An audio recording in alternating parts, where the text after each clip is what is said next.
The microwave on every setting fails to operate.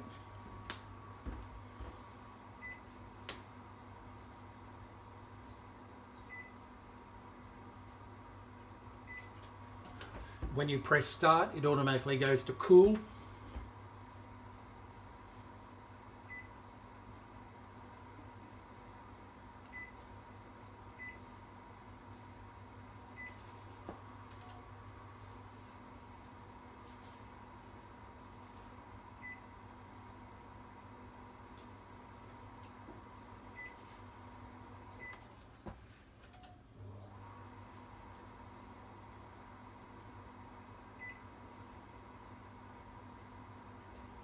Can't do steam because I've taken out the water container at the moment.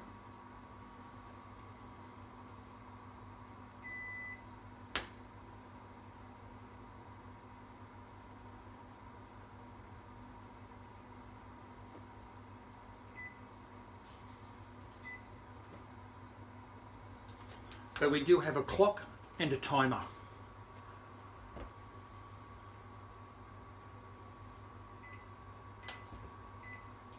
It automatically goes back into cool, and we'll do this for about 5 minutes before it automatically shuts off.